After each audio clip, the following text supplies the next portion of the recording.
نہیں کرتے. یہی ان کا اور علماء کا اختلاف ہے. چاہے آپ اسے ان کو چیلنج ہے, میں 10 علماء کو بلا لیتا ہوں, 10 کے 10 علماء یہ بات کریں گے, میری علماء سے بھی اچھی سیٹنگ. نیو ٹی وی کے شو سے اندازہ ہوا کہ کچھ فائدہ نہیں علماء کے پاس جانے کا. جی تو ہم آپ کو پہلے ہی بتا رہے تھے کوئی فائدہ ہی نہیں ہے. دیکھیں یہ نیو ٹی وی کے اوپر جو پروگرام ہوا, یہ پروگرام میں لینے کے لیے تیار نہیں تھا, کیونکہ اسی ٹی وی چینل نے مجھ سے وعدہ کیا. ان کے سارے بڑوں نے بیٹھ کے میری قرآن کلاسز تسلی سے دیکھیں, اور اس کے بعد انہوں نے ڈیسائیڈ کیا کہ انجینئر صاحب کی تفسیر ہم چلائیں گے.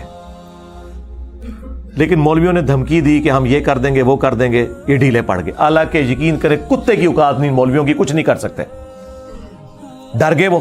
تو میں نے انہیں کہا کہ آپ لوگوں نے ٹریلر کیوں چلایا تھا اگر آپ لوگ یہ وزن نہیں اٹھا سکتے تھے؟ پھر آپ لوگ ہمارے اسٹوڈنٹس بھی ہیں, آپ کو پتا ہے کہ مولوی کیا کرتے ہیں. ان کا جی معذرت, آپ ہماری طرف سے معذرت کر لیں, یہ آپ کا رائٹ ہے. پھر میں نے ویڈیو میں بھی کہا کہ یہ ہوا ہے سب کچھ, اگرچہ وہ ٹریلر پہلے ریلیز کر چکے ہوئے تھے. نیو ٹی وی والوں نے جب مجھ سے رمضان نشریات کے لیے مانگا, ظاہر ہے سب ٹی وی چینلز چاہتے ہیں کہ ان کی ریٹنگ آئے, تو ریٹنگ تو پھر ہمارے ساتھ ہی آتی ہے. تو میں نے تو انیشلی انکار کیا کہ میں نے پروگرام نہیں دے رہا. پھر انہوں نے میرا ایک کمزور پوائنٹ پکڑا, انہوں نے کہا ٹاپک رکھا ہے ہم نے فرقہ واریت. اس ٹاپک کے اوپر آپ نا علماء کے ساتھ آپ کو بٹھائیں گے. مجھے یہ نہیں پتا تھا پینل کون ہے, کتنے لوگ ہوں گے. اگر مجھ سے پوچھتے تو میں کہتا یار بس 2-3 بندے رکھو نا یار, 6 بندے رکھو گے تو میری باری بیچ میں کہاں سے آئے گی, اور میں اسٹوڈیو سے باہر بیٹھا ہوں. اور دوسرا مجھے انہوں نے یہ بھی نہیں بتایا کہ ایک سسٹر بھی اس میں ہے, ورنہ میں تو ایسے پروگراموں میں نہیں جاتا. اور نہ جب میں وہ پروگرام کر رہا تھا میرے سامنے سکرین تھی, صرف آوازیں ہی مجھے آ رہی تھی جب وہ ریکارڈنگ ہو رہی تھی. میری تصویر ان کے پاس جا رہی تھی, ان کی تصویر انہوں نے مجھے شیئر نہیں کی ہوئی تھی اسکائپ کے تھرو. تو میں نے کہا ٹھیک ہے فرقہ واریت پہ پروگرام ہے, لیکن مجھے یہ نہیں پتا تھا اتنا لمبا پروگرام کریں گے. مجھے یہ بتایا گیا کہ 35-40 منٹ کا پروگرام ہے, اور عشاء کے بعد تراویح کے بعد ریکارڈنگ ہوگی. میں نے کہا ٹھیک ہے. وہ انہوں نے 3 گھنٹے کی ریکارڈنگ کی. اس رات تو میں سویا بھی نہیں, ساری کے وقت آلموسٹ جا کے ہم فارغ ہوئے. ریکارڈنگ تو پہلے ہو جاتی ہے, چلائی انہوں نے بعد میں تھی. ٹاپک انہوں نے رکھا فرقہ واریت, تو میں نے کہا ٹھیک ہے اچھی بات ہے.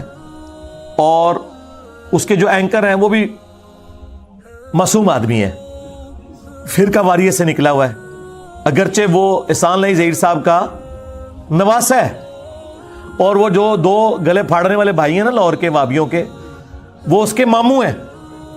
ہاں, یعنی ماموں کا دفاع کرنے والے جو ہیں نا وہ اس کے ماموں ہیں. تو میں نے کہا ٹھیک ہے, وہ ڈاکٹر بھی ہے, دنیاوی طور پہ پڑھا لکھا ہے اور دینی علم بھی ہے, لیکن ابھی ان کو تجربے کی ضرورت ہے. آپ نے دیکھا کہ اس پورے پروگرام میں صرف شروع کے مجھے 3-4 منٹ انہوں نے دیے اور پھر پورا پروگرام اسی پہ آگے چلا ہے.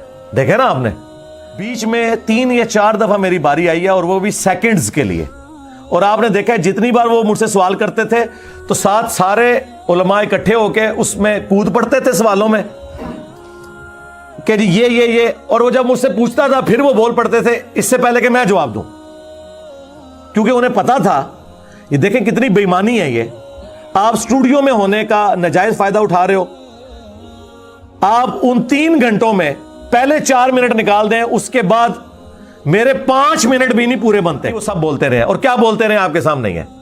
میں 3 سیکنڈ جو گال کرتا تھا کام پا کے رکھ دیتا تھا. اور پھر یہ جملہ میں نے ادھر بولا تو ایک مولانا صاحب کہتے ہیں یہ آپ نا بڑے غیر پارلیمانی الفاظ. یار یہ کہاں سے غیر پارلیمانی ہو گئے بھائی؟ کام ڈالنا یہ ہوتا ہے کہ آپ کوئی ایسی حرکت کر دیں جس کی وجہ سے کام بگڑ جائے. ہاں سیدھی سی بات ہے. مولوی کا دماغ ہی دوسرے پاسے جاتا ہے, پتہ ہی نہیں ان باتوں کا. میں نے کہا ان کے بڑوں نے کام ڈالا ہے. کون سا کام ڈالا ہے کہ ایک دوسرے کو اسلام سے نکال کے گئے ہیں؟ تو چھوٹے اب کیا کریں گے؟ کچھ بھی نہیں کر سکتے, بڑوں نے کام ڈالا ہوا ہے.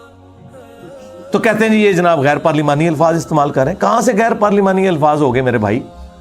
تو وہ 30 سیکنڈ جو میرے پاس آئے میں نے اس میں ریبٹل کیا, اور دیکھیں میں نے بار بار ایک بات کی کہ مجھے 3 چیزیں آپ لوگ لکھ دیں. وہ کہتے ہیں پیغام پاکستان لکھا ہوا ہے. یار پیغام پاکستان تو لکھا ہے ان لوگوں نے, ان لوگوں کی موجودگی میں جن کو مولویوں کی چلاکیاں, 2 نمبریاں, ہٹ درمیاں نہیں پتا. تو اتنا موٹا ہے, اس کو چھوڑ کے اتنا موٹا ہو جائے کوئی فرق نہیں پڑتا. اگر آپ پیغام پاکستان میں یہ لکھتے ہیں کہ ہم ایک دوسرے کو کافر نہیں کہتے, اس سے آپ نے کیسے رزلٹ نکال لیا کہ ایک دوسرے کو مسلمان سمجھتے ہیں؟ وہ یہ کہتے ہیں ہم نہیں کہیں گے, کافر ہے پر کماں گے نہیں, لڑائی نہ پوے. سمجھ آئی یہ فرق؟ دیکھا آپ نے؟ تو میں نے کہا تھا پھر جملہ اس طرح لکھے, اس کو وہ کیا رنگ دے رہے ہیں جی آپ کی مرضی سے لکھا. او بھائی کسی بھی لے مین سے پوچھیں وہ یہی ڈیمانڈ کرے گا آپ سے. یار آپ کے بڑوں نے جب اسلام سے نکالا تھا تو میری مرضی سے نکالا تھا. کام تمہارے بڑوں نے ڈالا ہے کہ انہوں نے اسلام سے نکالا ہے. تو جن جن جملوں سے انہوں نے اسلام سے نکالا تھا نا, انہی جملوں میں تمہیں چھوٹوں کو تو اپنے بڑوں کے کرتوتوں پہ معافی مانگنی چاہیے نا. یہ ڈیمانڈ غلط ہے. اگر البریلویہ کتاب میں احسان علی ظہیر نے احمد بریلوی صاحب کو یہ لکھا کہ یہ سنیت کی آڑ میں رافضی عقائد پھیلا رہا تھا اور کفری عقیدہ منسوب کیا کہ وہی جو مستوی عرش تھا خدا ہو کر زمین پر اتر پڑا مصطفیٰ ہو کر, یہ بریلویت کے کھاتے میں عقیدہ ڈالا, تو اس سے بڑا کفر کیا ہوگا؟ تو اس کفر سے جب تم لوگ توبہ کرواؤ گے تو کہو گے نا کہ ہمارے بابے نے کفر کا فتویٰ غلط لگایا تھا, تو ہم رجوع کرتے ہیں. کہتے نہیں ان کو چھوڑے آگے چلے. آگے کہاں سے چلے؟ اگر احمد بریلوی صاحب نے کہا کہ احکام شریعت میں کہ دیوبندی, اہل حدیث, شیعہ اور قادیانی کافروں کو ساتھ ذکر کر کے کہا کہ یہ 1,00,000 دفعہ بھی اللہ کا نام لیں ذبیحہ حرام رہے گا, یہ مرتد ہیں, واجب القتل ہیں, کافر ہیں. مرتد کافر سے بھی اگلی ڈگری ہے کہ جو اسلام چھوڑ چکا ہو. البتہ یہود و نصارہ کا ذبیحہ حلال ہے, یہود و نصارہ کو یہ بڑا لاڈ کرتے ہیں. تو یہ اعلیٰ حضرت نے جب لکھا ہے تو بریلویوں کا کام ہے نا کہ اس کو الٹ کر کے پیغام پاکستان میں لکھے. یہ ڈیمانڈ میری غلط ہے؟ خود بتائیں. اگر المحند میں انہوں نے احمد بریلوی کو دیوبندیوں نے لکھا کہ یہ شیطانی لشکر ہے, جس طرح انبیاء پہ شیاطین حملہ آور ہوتے تھے, وہ ظاہر کافر شیاطین ہوتے تھے, یہ ہم پہ حملہ آور ہوئے ہیں, تو اب وہ لکھے نا کہ ہم ان کو شیطانی لشکر نہیں مانتے, ہم مسلمان سمجھتے ہیں. یہ ڈیمانڈ غلط ہے. اگر اہل حدیث کو المحند میں لکھا ہے دیوبندیوں نے یہ خوارج کی جماعت ہے, تو اب کہیں نا کہ ہم انہیں مسلمانوں کی جماعت مانتے ہیں.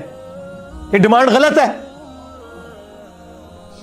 کہتے نہیں آپ کی خواہش, میں نے تو معصوم سی خواہشات کی تھی. ایک دوسرے کو مسلمان کہہ دیں. نمبر 2 کہ ایک دوسرے کے پیچھے نماز درست ہے.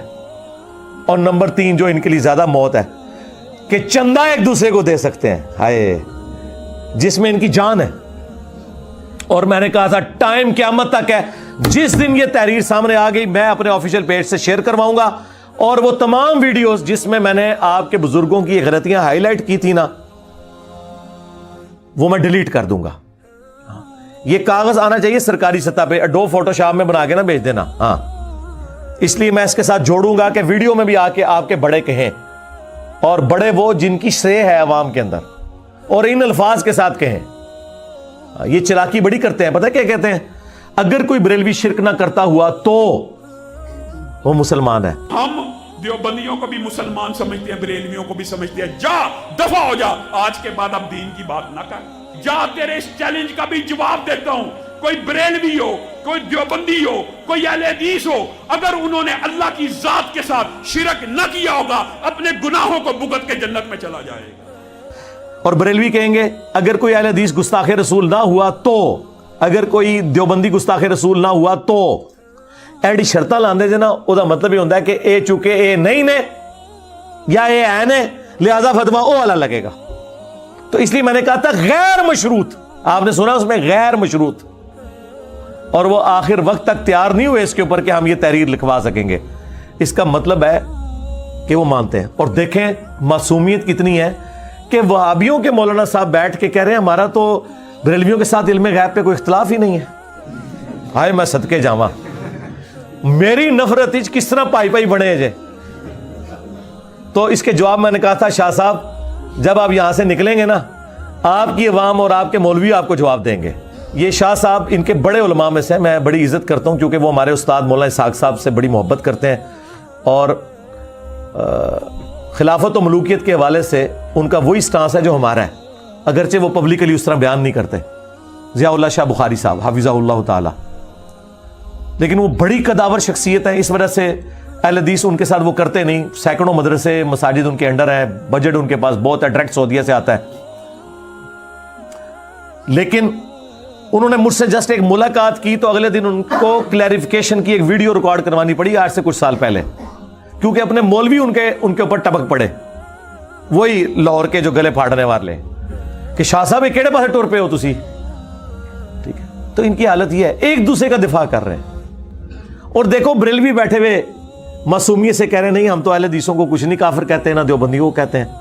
تو وہ اسام الارمین کس نے لکھی تھی, جس میں اعلیٰ حضرت نے علماء دیوبند کو اور ان کے کفر میں شک کرنے والے کو بھی کافر ڈکلیئر کیا ہوا ہے, اور لکھا چوتھا فرقہ وہابیہ شیطانیہ, یہ شیطان لعین کے پیروکار ہیں, جس طرح روافض شیطان اتاق کے پیروکار ہیں. یہ میں نے اعلیٰ حضرت سے گن پوائنٹ پہ لکھوایا تھا. کہتے ہیں جی یہ مسئلے دفن ہو چکے تھے, انجینئر صاحب نے نکالے. یار اگر میں نے حسام الارمین, البریلویہ اور المہند کسی کنویں سے, کسی غار سے دریافت کر کے امت میں آگ لگائی ہوتی تو آپ کی بات درست تھی. آپ کی تو یہ ٹیکسٹ بکس ہیں. پاپا جانی جو سب سے نرم آدمی ہے پاکستان میں, دعوت اسلامی والا, جس کو کئی سالوں سے پاکستان کی سب سے پرامن جماعت ڈکلیئر کیا گیا, انہوں نے بھی اپنے مریدوں کو کہا ہے کہ میرا مرید وہ ہے جو اسام الارمین کو پڑھے اور اس پہ عقیدہ رکھے, جس میں دیوبند, اہل حدیث, شیعہ سب کو کافر لکھا ہوا ہے. اندازہ کریں.